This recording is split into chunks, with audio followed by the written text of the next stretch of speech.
the customers and the buyer behavior has changed a lot. People assume that marketing and logistics is fundamentally about communication and promotion, and it isn't. Now marketing probably is the first sales conversation. How does that mean for how marketing has evolved? One of the biggest mistakes in B2B marketing, you have to see that buyer as plural. You're actually speaking to a network. Trust starts from the first step in the customer journey, and if we don't establish that trust, we won't get as far as a sale. The perception that needs to shift is that customers are waiting for us to sell. They're not. They're waiting to make the right decision to buy. The role has changed from controlling the narrative to enabling credibility. Supply chains are at the middle of so many things that happen in real life. And our job as marketers is to make the invisible visible. Even the job market is evolving in general, not only in marketing function. Connecting the dots, having the curiosity is more and more important, and it's something that cannot be replaced. I think the hype is thinking that AI is going to replace strategy, creativity, or relationships. AI can generate as much content as you want. AI can't replace judgment. The line between B2B and B2C is starting to blur in certain ways. The decision makers have changed. More millennials being in the decision seats, people who are in their 30s and in their 40s. And emotionally, B2B decisions are still human decisions. AI. Opportunity. Budget. More. Wow.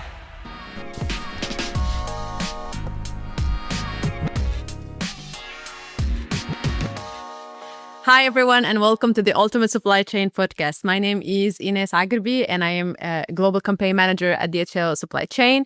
And usually I lead the production of this podcast, so I'm usually behind the camera. This time we decided that after 26 episodes, it is about time to introduce to you and interview the very host of this podcast, Louise Barber, who is usually your host. Louise, welcome to the podcast. Hey, Ines, thank you. This is slightly uncomfortable. How does it feel to be on the guest seat? Weird. It's exactly like you say. We have switched positions today. Not that comfortable at the moment, but let's see how it goes. Yes. We thought that in order to kick off season 3, it would be great to have the first episode with the host, understand also one of the most important functions for marketing and understanding how the customer needs has evolved in the supply chain industry. And Lou, before we jump into the podcast, as you always want to get to know more about your guests, you said in a couple of the episodes that you started as an accountant. So from an accountant to a VP of DHL Supply Chain Marketing, how does that shift happen? And I'm curious to know, while you hosted all the previous episodes, do you have any favorite episode or an episode, a couple of them, let's say, that marked you? So in terms of how did I go from accountancy to marketing, I actually think it's an advantage to come from a function that isn't about promotion. So when I was working as an accountant centuries ago, that was really about understanding what customers need, understanding how growth works. That's no different in a marketing perspective. So if anything, it gives me an advantage. It's not all about having great conversations, really understanding how advertising works. It's hardly about that at all. It really is more about what do customers need, what are their hopes and fears, and how do we best satisfy them? And in terms of favourite interviews, the episodes that stick with me the most are not the ones with the people who had the fancy titles or the ones that were most polished. Often it was the ones where we perhaps started with a conversation about operations or technology and then ended up with a truth, ended up with someone talking about how customer experience really mattered, or how they were able to satisfy a customer requirement.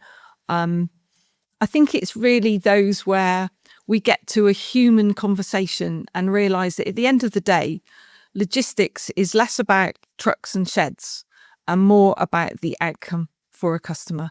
Those are the ones that really, really stick in my mind. Nice. And I remember, like, in our conversations in the behind the camera, there were some episodes where especially externals, where they are like these thought leaders bring a fresh perspective that you share that, oh, I didn't expect that. That was like very refreshing and insightful as well. I love that. I think possibly since COVID, but possibly a little bit before that, Yeah. it's been very clear that supply chains are at the middle of so many things that happen in real life. And our job as marketers is to make the invisible visible. And I think sometimes when we're going through the podcast, that's what happens with external interviewers. Yeah. We start to have a conversation and you get to a real human meaning rather than a soundbite about what a supply chain is. It's less of a soundbite and more of a reality, a human reality. Those are the ones I love. You end up somewhere quite different through a natural conversation. You said something interesting. Our roles as marketers is to make the invisible visible. I'm curious to know when you tell people that you're leading global marketing in a 3PL company like DHL Supply Chain, what assumptions do they make and what actually is the reality? Okay. So when I'm talking to my friends Yes. who think that DHL just delivers parcels, I talk to them about what we really do, which is, without being too soundbite about it, we do connect people and improve lives. I genuinely believe that. When I joined DHL, I thought that was just a brand promise, like every company has a brand promise. Yeah. We connect people and we improve lives. That's fundamental. People assume that marketing and logistics is fundamentally about communication and promotion, and it isn't. I think the reality is that modern B2B marketing sits much closer to strategy, about understanding customers and growth. And in a business as complex as supply chain, marketing isn't just about communication. It has to be about understanding our customers, helping them understand value, helping them to understand complexity. That is most of what we do in our marketing function. We turn complexity into confidence for customers. And that is super exciting because it means that we're not just advertising. We're not just coming up with smart lines and promotions. We're making logistics an outcome. We're turning it into a customer experience, or we're helping them with a problem like resilience or simplicity, solving real problems. And you're talking about now in the current day and age, the customers and the buyer behavior has changed a lot. There's a lot of research around this. We read reports. Right now, a customer has probably read articles about DHL Supply Chain or other providers. It has probably checked a website, looked into a brochure, and now probably asked an AI agent. How does that mean for how marketing has evolved? What does that mean for the function and the support that marketing should be delivering right now? So back in the day, I can think of previous roles that I've had in marketing in different companies. And marketing was about supporting a sales conversation. Now marketing probably is the first sales conversation. And you know what they say, you get one chance to make a good first impression. And that's what marketing does. Our job is to make sure that from the start of the customer journey, the customer starts to build confidence in our brand, in our ability to deliver, in our ability to drive their confidence. It's all about making sure that every touch of the customer journey is additive, is consistent, and drives their confidence in us as an organization to solve their problems. And right now, the decisions that are being made, we often also talk about this, how it's many stakeholders are involved. So we're talking about if a deal, to close a deal, there are many stakeholders are being involved, up to 10 and even 15 people involved. How do you ensure making a marketing that speaks to a committee, basically, and not only one buyer? I think one of the biggest mistakes in B2B marketing, and we talk about the buyer journey, you have to see that buyer as plural. There's not one buyer. In reality, you're actually speaking to a network. And as you say, that might extend from the CEO of the organization. We often think it's the CEO, probably the CEO does not make the ultimate decision. They probably influence the ultimate decision, but they won't be the one making it. There are people from operations, there are people in procurement, finance. They all have completely different needs and expectations. Our job as marketers is to understand the complexity of that network, understand what is inspiring or frightening or motivating each of them, and orchestrating a story that speaks to each of them individually, but tells a collective, consistent story. It's storytelling at scale. And that is the role of marketing today. And it's not just about promotion anymore. It's about understanding that customer journey, taking the insights and turning them into messages that will inspire our customers to be confident about our ability to deliver for them. On that note, was there any decision that you think people think it's a sales or an operations decision while actually it's a marketing problem? Trust. Okay. People think that it's our salespeople or our operations people that deliver trust. Trust starts from the first step in the customer journey. And if we don't establish that trust through relevant communication, through communication that speaks to a need rather than just a promotional broadcast, if we don't establish that early for the brand, we won't get as far as a sale.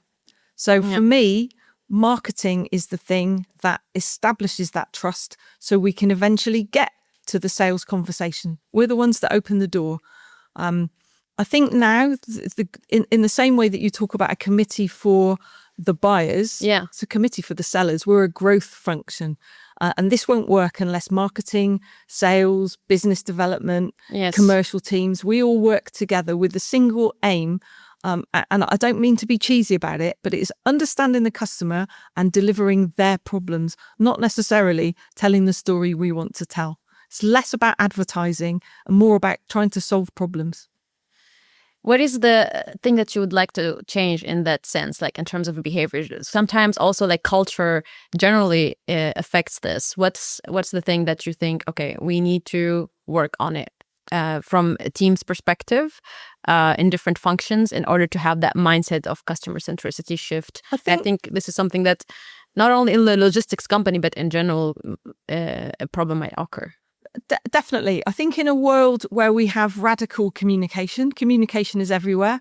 People can get a lot more information. It's at their fingertips. They don't have to wait for us to send it anymore. They're researching all the time. They're always on, as we say. So the perception that I think needs to shift is that customers are waiting for us to sell. They're not. They're waiting to make the right decision to buy. And they're looking across a landscape of pieces of insight, pieces of information that will help them make the ultimate decision. So we have to be always on. We have to be ready with the right answers to their questions in whatever format they ask those questions, at whatever time of day or night or position they are in the customer journey. And that's not just a marketing function. That needs to happen throughout the growth team and into our operations. We've got to be consistent in the way we answer those questions and honest. Because I think these days buyers are very savvy. They can smell when we're being promotional and we're not being honest. So if there's a perception I was looking to change or a culture I was looking to change, it's probably that marketing isn't a promotional function anymore. We need to be part of the strategy. We need to be part of that guiding influence to understand where buyers are in their journey, how they're feeling, and how we best deliver against those feelings at a particular point in time in the customer journey. Yeah. On that note about buyers, buyers tend to trust the experience of other buyers more than the brand content. Where does marketing play on that? Because yes, it's not promotional, but at the end of the day, I am going to do my own research. I'm going to meet your sales team. I'm going to have different meetings with different vendors and then have a decision, right? So yes, the brand does influence that as that trust element you mentioned, but also I trust, other buyers. If I am in a pharma industry, I trust also what I hear, what I know from my network. Where do we play in that? You're absolutely right. I think the role has changed from controlling the narrative to enabling credibility, actually. Our job is to make sure that wherever a customer looks for that sense of confidence, there's a story that they can find, a confident story that puts DHL in a good light, or whichever brand you happen to be marketing in a really good light. You're right. People trust other people. Our job is less about advertising and more about providing evidence these days. So, you know what it's like in our team spends as much time coming up with case studies, real case studies of where we have connected people, improved lives, where we have solved their problems, and sharing that evidence with other customers. Because, as a consumer, if you're going to a restaurant, you probably check the ratings. It's no different for a B2B buyer. They're checking our ratings with other customers, and there's no better endorsement than customer feedback, which is why we have to put customer centricity at the center of our business. Our key KPI has to be customer satisfaction. And I love how you talked about the restaurant analogy. Knowing Lou, I know she gives a lot of football analogies. So, because you mentioned about when you check a restaurant, you go to check the ratings, right? And reviews. And this is, let's say, the B2C more or less behavior. And now there is a discussion in the marketing space, and especially in the B2B space, that the line between B2B and B2C is starting to blur in certain ways, because also the decision makers have changed. We're talking about more millennials being in the decision seats right now. They are people who are in their 30s and in their 40s. They are taking decisions. They are making differences in companies. And these is millennials, and we're also talking about Gen Z, are entering the workforce and, being even managers right now. So there is the human behind the B2B as well. And this is like the change, and we see how brands are being in B2B more emotional, more talking about that trust element, the credibility. How does that change for doing marketing in a logistics company? I think the distinction between B2B and B2C matters less and less, to be honest. The expectations that people carry to work are shaped by experiences they have as consumers. You don't leave your personality at the door when you come to work. You still think like a buyer of regular consumer goods. I think people expect simplicity, transparency, relevance, responsiveness, whether they're buying for themselves or they're buying for a business. And emotionally, B2B decisions are still human decisions. If you're choosing a logistics partner for a global operation, it's still a career risk. And there's still some emotional attached to it. People want to feel confident, safe, and understood. That's really important. And in terms of the ages of people and what motivates them, you're absolutely right. What motivates you at your age is very different to the logistics buyers of 20, even 10 years ago. I see far more people interested in our record as a human rights organisation and a company that believes in ESG, sustainability. Yeah. People are voting with things they believe in, not just price and place. So that makes marketing more complex, because we can't just claim to be a sustainable organisation. We can't just claim to be an organisation that believes in equality and believes in the value of our people. We have to demonstrate it, because our buyers will research to understand whether what we're saying is true and credible. You mentioned something about the value, and people purchase what they believe in, right? The stakeholders or the buyers, at the end of the day, they purchase what they believe in. But also there's a lot of conversations in closing deals about the cost and the cost to serve, and you mentioned ESG, etc. How does marketing can play that role in highlighting that value instead of it being a price negotiation, especially that we are at the top of the funnel? Where does that really play? Being it away from this promotional angle that you mentioned? That's a great question. I think marketing can play a huge role in moving us away from a price conversation, as long as we're involved early enough. So marketing, as I've mentioned, for me is far less about promotion and communication and far more about understanding the customer and where they are in their journey. So things like insights, analytics, those things are really, really important, and they are marketing skill sets these days. We don't just employ people who are great at writing and brilliant at colouring in. We have analysts in our team. We have people who are deeply engaged in customer data and know how to find it, know how to understand when a customer is engaging in our communications. We can infer why they're engaging and what their intent may be. So that means we can work out what is driving them. And if we can work out what is really motivating them to engage in our material or material in the marketplace, we can probably answer that question. So if we can understand what is motivating them beyond price, we can have a conversation with them that makes price less of a differential. I'll try and give you an example. Yeah. When I go into the Apple store, I probably don't need to buy something. I will probably go in there and be inspired by what I'm seeing there, by the design, by the way it makes me feel. The price then becomes less relevant because I retrofit the price. I turn that into my life would be so much simpler if I had, this happened on Sunday, if I upgraded my phone. Did I need to upgrade my phone? No. Do I feel better for upgrading my phone? Yes. Is it going to cost me more? Also, yes.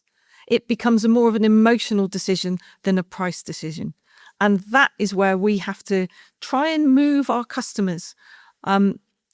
If we're an organisation that people want to work with, they will pay a little more.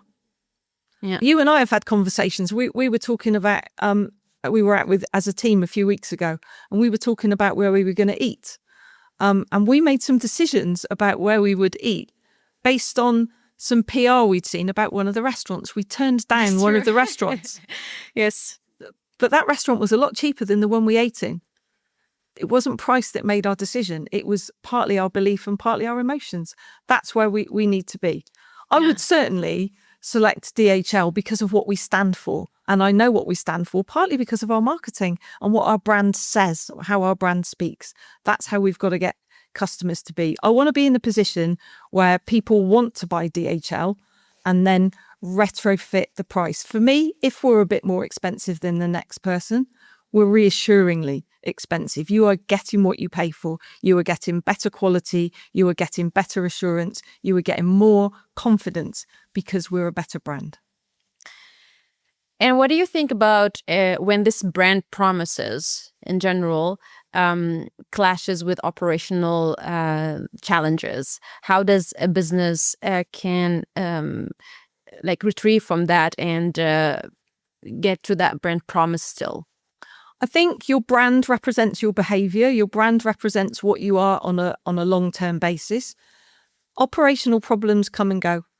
And I think the power of the brand is no matter what's happening on an individual basis, you always trust the brand, or you should always trust the brand. That's why marketing is so important. We have to constantly invest in making sure understand our brand promise, making sure they know they can trust us and what they can trust us for. So when those operational challenges happen, they're bound to.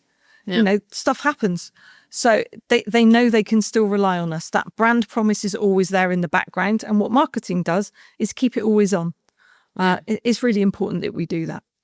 You mentioned about the analytics part in marketers, and I think this is something maybe a lot do not know about. I agree that all the analysts that are in marketing teams, and I remember actually years ago when I was choosing my major and minor, my professor, who is the reason why I chose logistics as a career, he mentioned if you want to do marketing as a major, the best minor is to do analytics, because he was like, this is the future Definitely. of marketing. It is markets coming from the market, so you need to have that analytical mindset and that data savviness, especially now it's digital and we're even in next level marketing now with AI and how things are changing. Yeah, definitely. I mean, I bore our team to death by talking about our strategy being customer centric, insight driven, digitally enabled. Now, customer centric, insight driven, digital and AI enabled. We have to be, but customer centricity and insight has to come first.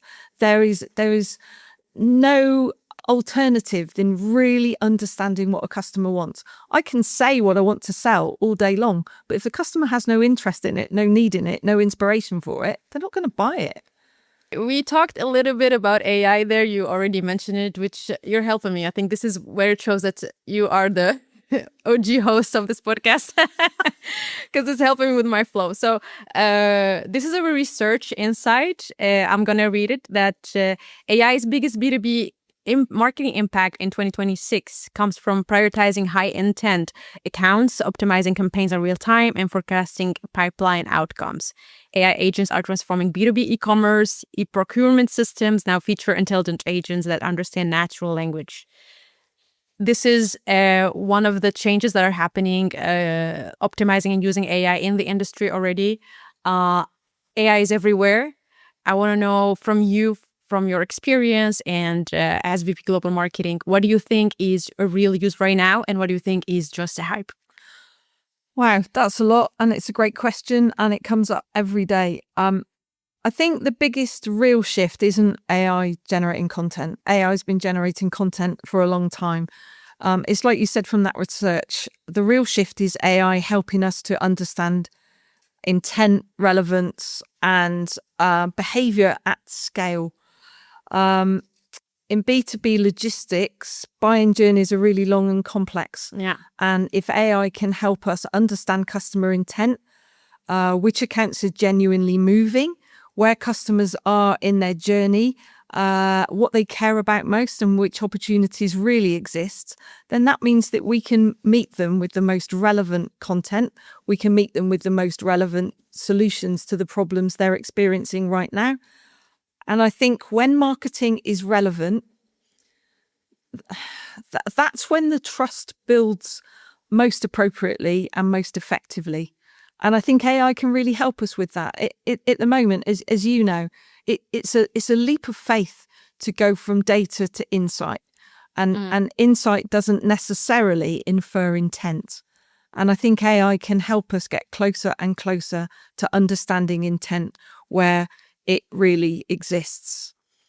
You were also asked about hype. I think the hype is thinking that AI is going to replace strategy, creativity, or relationships. And I don't think it ever will. I think AI is the most amazing tool to help us scale. Yeah. And it may increase the volume of content, but it also increases the relevance and the absolute necessity of credibility. Because with that huge exponential volume shift in marketing content or in promotional content, customers have so many more places not to trust us unless what we're saying is consistent and credible. So, the AI thing is a complex thing, but it's an exciting thing. I don't think it will change the importance of credibility, judgment, and genuine expertise. Yeah. And it's here to stay. I think we're already bypassed that conversation about what do you think about it. I think it's here to stay. It's already in use. There are companies already built and they are AI based. But like you said, it's reinforcing actually that trust. And that was actually my next question was that the buyers, they know that there's a lot of AI generated content and they still tend to trust that authenticity. I think you somehow answered it, but where do you see marketing should be very careful about this usage of AI and also reinforcing that trust and credibility? Yeah, I think any marketing team who isn't using AI for some sort of content generation is probably inefficient. And we shouldn't see it as cheating. It's not cheating. AI is an amazing tool to help you scale, but you can sniff AI out. Readers can sniff AI out. My mum can sniff AI out. You can tell when it isn't credible. If you're reading it, the punctuation is a giveaway. Often the font is a giveaway. And you can just tell when the authenticity isn't there. So our writers are far more editors these days to make sure that what the AI is saying is firstly correct and valid, factually appropriate, but also that it's speaking a true, authentic story. If the narrative isn't true, customers won't believe it. and they shouldn't. Yeah. They have to rely on us. They have to rely. AI can't replace judgment. When all said and done, AI can generate as much content as you want, but it takes judgment to put the emotion into narrative that is the thing that is really going to attract customers and speak to them with relevance and truth.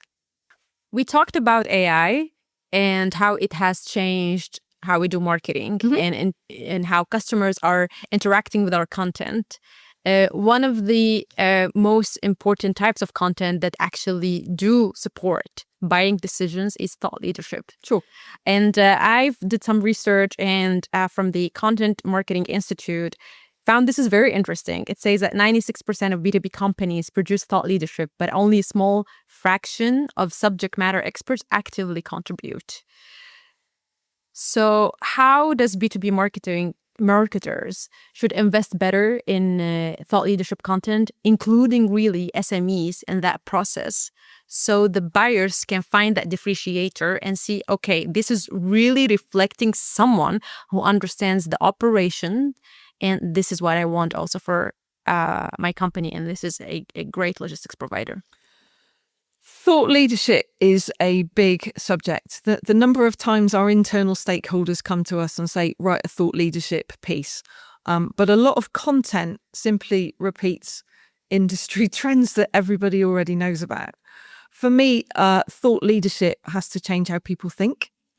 It has to have a hypothesis, a point of view. It has to have an opinion. And that doesn't come from just repeating trends.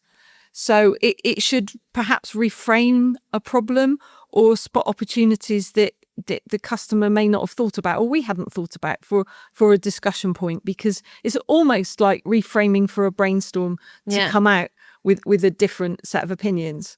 The best thought leadership earns attention before it suggests that these are trends in the marketplace and our organization can satisfy those trends. So I think you have to create a platform for attention using thought leadership. In terms of the role of SMEs in that, I think SMEs, subject matter experts, are the biggest untapped asset in any organization. It's the expertise already sitting in the business that delivers a credible experience to our customers. It's the people running operations or designing solutions or managing global customer relationships. Those are the people who really understand our customers and what their needs and fears are. How do you unlock that potential? Well, the expertise alone isn't enough because, although everybody's got access to PowerPoint or access to LinkedIn and they can talk, it's the combination of that expertise with a true marketing or content expert that helps create a narrative that resonates with a customer. Sometimes when we talk to subject matter experts, they go so deep into their area of expertise that it's very difficult to talk about the outcome, the real benefit to the customer. And that's where our marketers come in. Our marketers are trained to understand customer experience, to understand customer needs, to understand who the customers are and what motivates them. So putting that subject matter expertise together with those marketers is what creates a narrative that really can change a person's perception and take them a bit further on that buyer journey. The strongest thought leadership really happens when you get that combination of really deep operational expertise and marketing capability. When they come together, you get quite a special outcome. You mentioned something super interesting about the opinions that, and also in the research, it does highlight how buyers are trusting opinions more, and especially coming from leadership in that company. And that's why we're seeing now, advocacy on, for example, using LinkedIn or other channels. It's very important. We're talking about influencer marketing as another function. How does that make the job harder for a marketer, or does it change it what it actually is? The fact that buyers do trust opinions more than content in certain cases. I wouldn't say it makes it harder. It makes it different. So I love it when when people in our business are provocative with opinions. If there is a complexity with it, it's making sure it sticks within a brand framework, because my job is to represent DHL. So the people who I'm selecting for that thought leadership have to work within that DHL framework. But having an opinion, having a point of view, being slightly provocative with it is really important. Otherwise, there's not much, to be honest, that differentiates our products, our services. There's not much. What does differentiate us is how we deliver it. And how we deliver it is driven by our people, and our people are driven by emotion, and that is coloured by opinion and point of view. So I encourage people to have a point of view. Let's discuss it. Let's debate it. Let's move it forward together. And when you can have that sort of conversation with customers, that's when you get something really special. Yeah. And I think that also highlights that strategic mindset of those opinions, like the strategy behind it. How do they think about logistics, how things should go, the future forward looking, which is an asset, right? I want that person to be the advisor for my company. I want that. He's the logistics expert. He's an advisor. So the customers, they need this. Like, help me. What do you think, DHL? So definitely that highlights it and helps. Yeah. The customers are the ones who know their problem and know the problem that they're trying to solve. And I think our role is to be their expert friend, if you like. They won't have the expertise that our team has around logistics.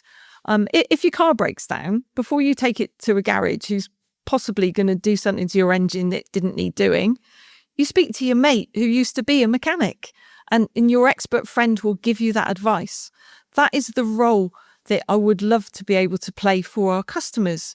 You know, we're your trusted advisor for logistics. We're going to advise you on how to make the difference that you need to make with logistics in your organization, and you can trust in our expertise to do that. What I love about our leadership team in particular is, they can talk about the trend reports. They can talk about what's happening in the industry, but they actually they also know our operations really well. If you visit one of our sites with the leadership team, they can talk about what Gartner is saying, but they can also talk about what this person is doing with a piece of kit like we're surrounded by here in the Innovation Centre. They can talk knowledgeably about that. That combination is really powerful in building trust for our customers and driving solutions that are really going to make a difference for them. Yeah. We talked about thought leadership. We talked about opinions and the importance of it, and especially how it's coming from leadership.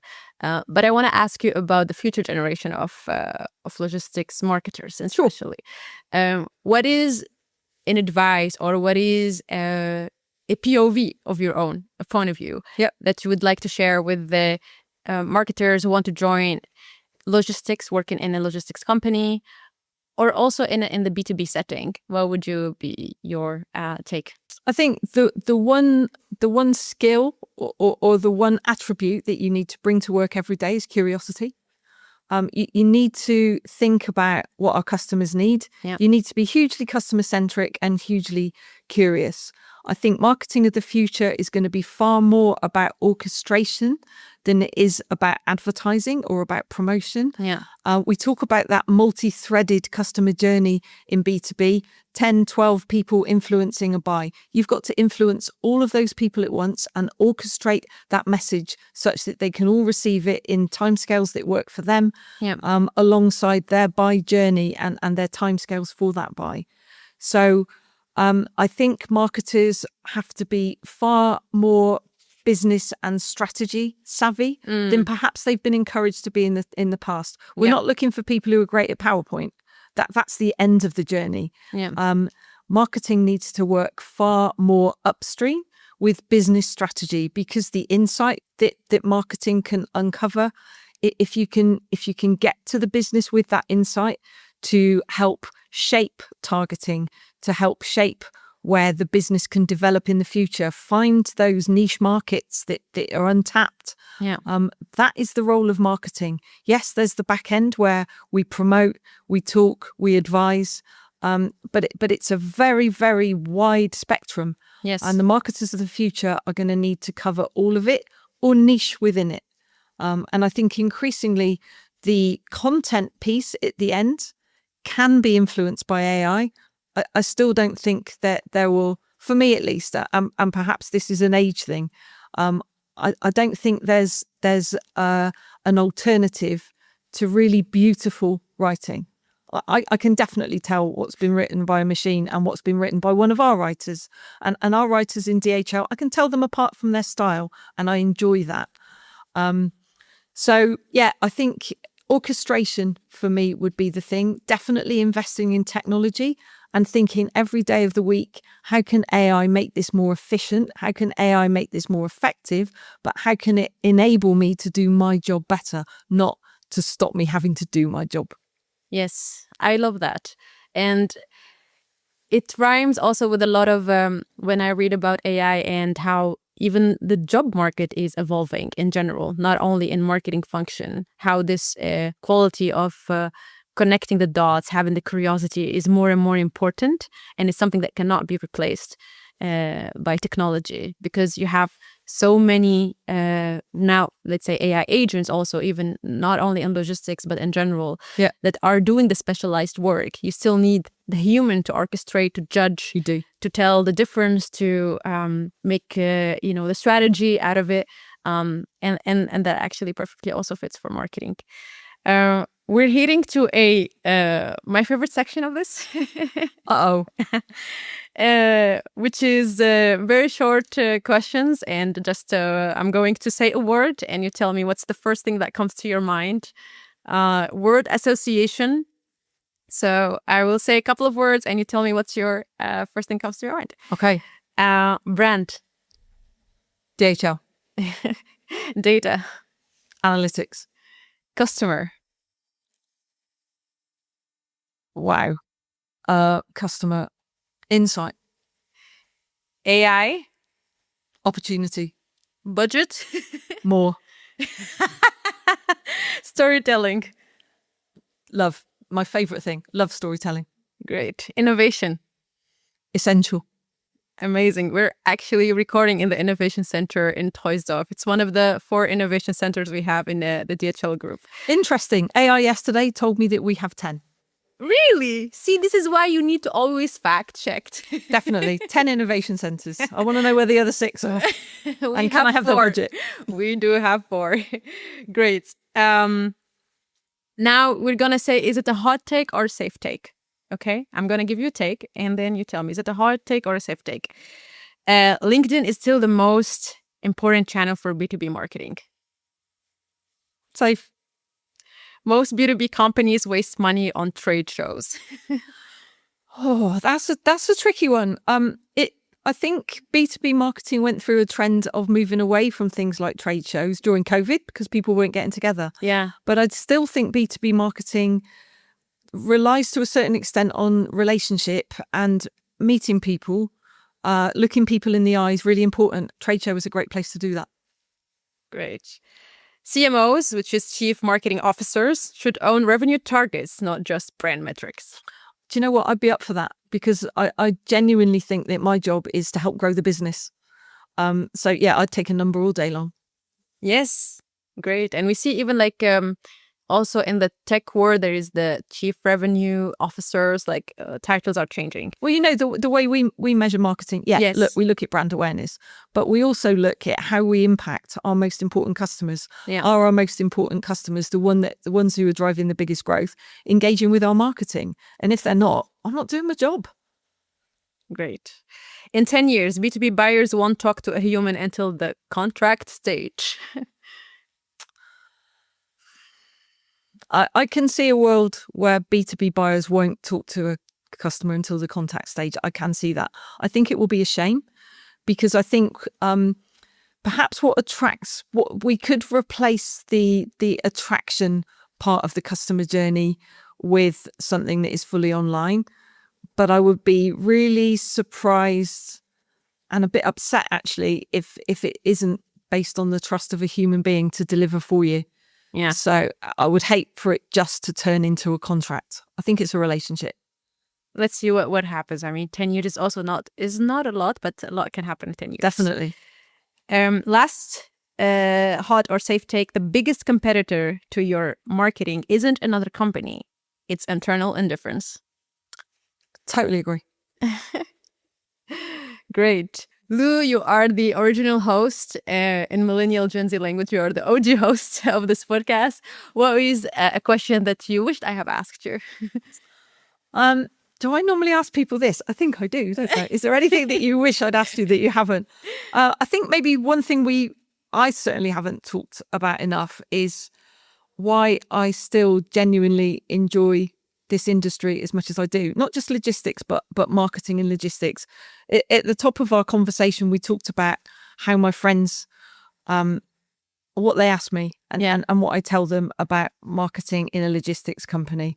I think what I love about it is that from the outside, it might seem technical and a bit dull because let's face it, we're moving things around. We spend a lot of time talking about trucks and sheds. But underneath it, what we're really dealing with is human behavior. It's about trust. It's about risk. It's about growth, decision-making, building confidence. And marketing sits in a really fascinating position somewhere between customers, technology, operations, and growth. And that is a super exciting place to be. We can pull all of those levers. I'm often frustrated because people will pick up the phone and say, I've got a great marketing opportunity. They don't pick up the phone anymore. So that was really OG, wasn't it? They'll speak to me and say, we've got a great marketing opportunity for you. And I get really excited. And then they say, I think I need a T-shirt or a video.